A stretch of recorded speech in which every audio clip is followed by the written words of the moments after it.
Chapter 23 For a moment Philip bowed his head, and then he turned and went noiselessly from the room, without speaking.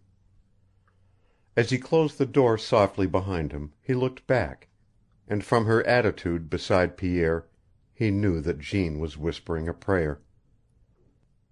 A vision flashed before him, so quick that it had come like a ray of light, a vision of another hour, years and years ago, when Pierre had knelt beside her, and when he had lifted up his wild, half-thought prayer out in the death-chill of the snowy barrens. And this was his reward, to have Jeanne kneel beside him as the soul which had loved her so faithfully took its flight. Philip could not see when he turned his face to the light of the office.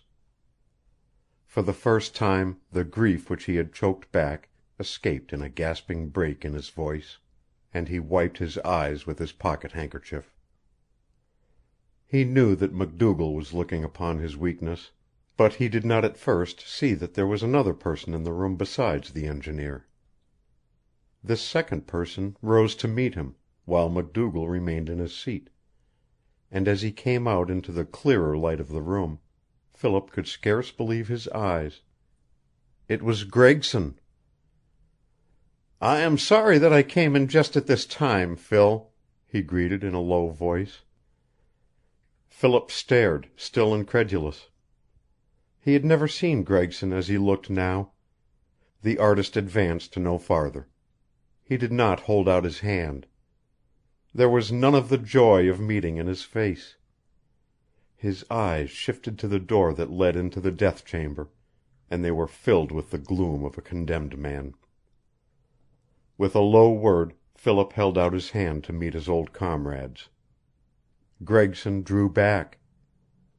"No, not now," he said. "Wait until you have heard me."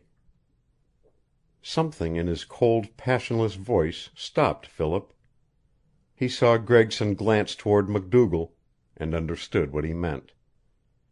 Going to the engineer, he placed a hand on his shoulder and spoke so that only he could hear. "She is in there, Mac, with Pierre.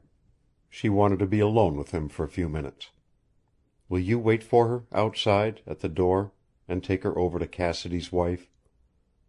Tell her that I will come to her in a little while." He followed MacDougall to the door, speaking to him in a low voice, and then turned to Gregson. The artist had seated himself at one side of the small office table, and Philip sat down opposite him, holding out his hand to him again. "What is the matter, Greggy?"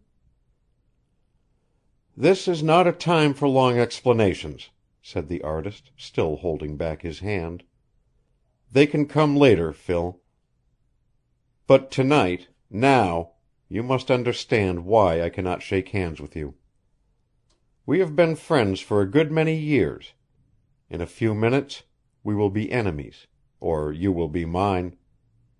One thing, before I go on, I must ask of you. I demand it.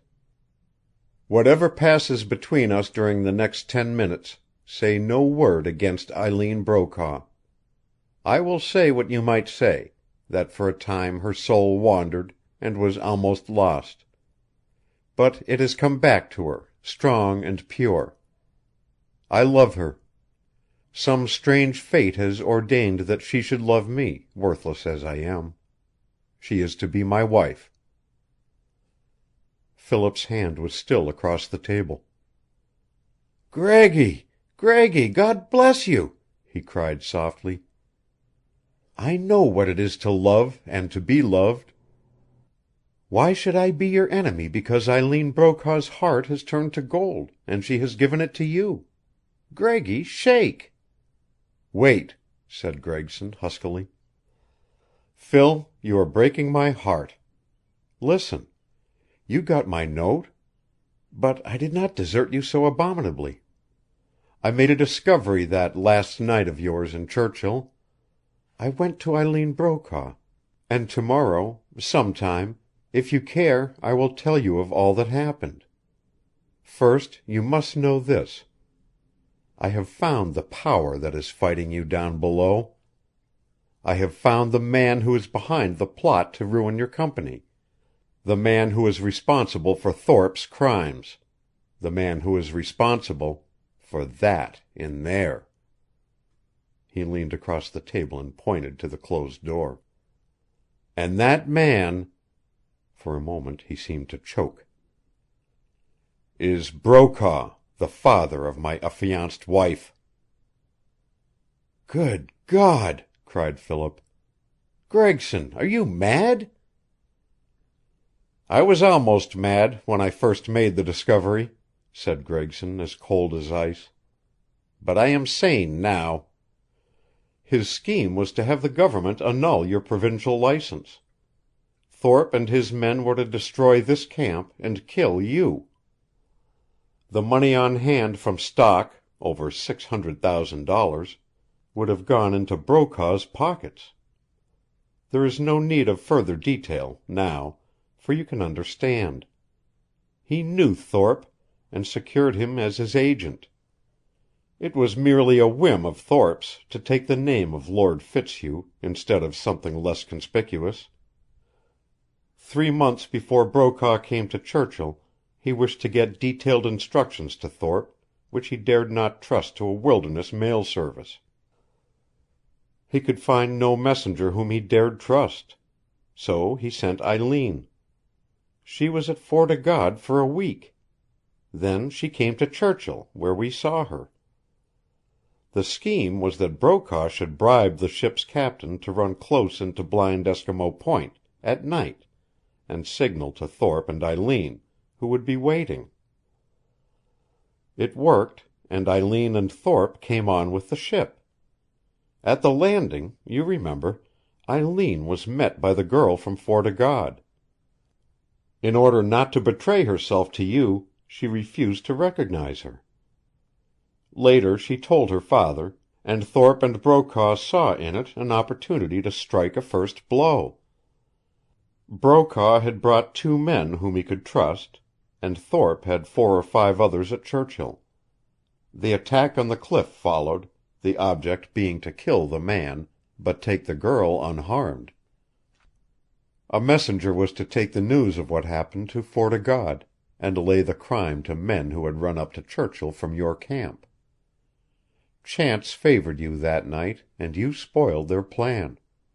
Chance favored me, and I found Eileen.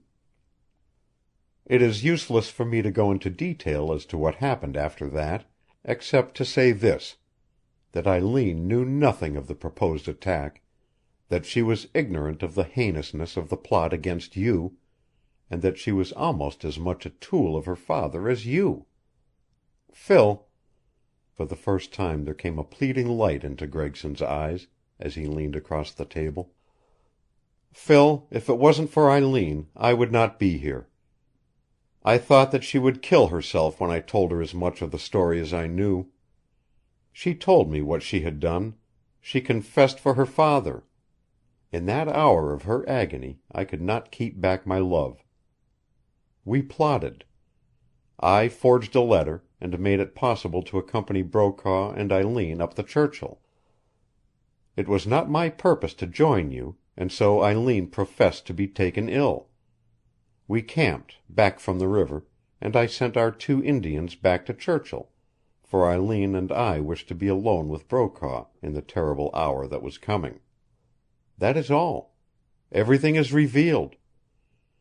I have come to you as quickly as I could, to find that Thorpe is dead. In my own selfishness I would have shielded Brokaw, arguing that he could pay Thorpe, and work honorably henceforth. You would never have known. It is Eileen who makes this confession, not I.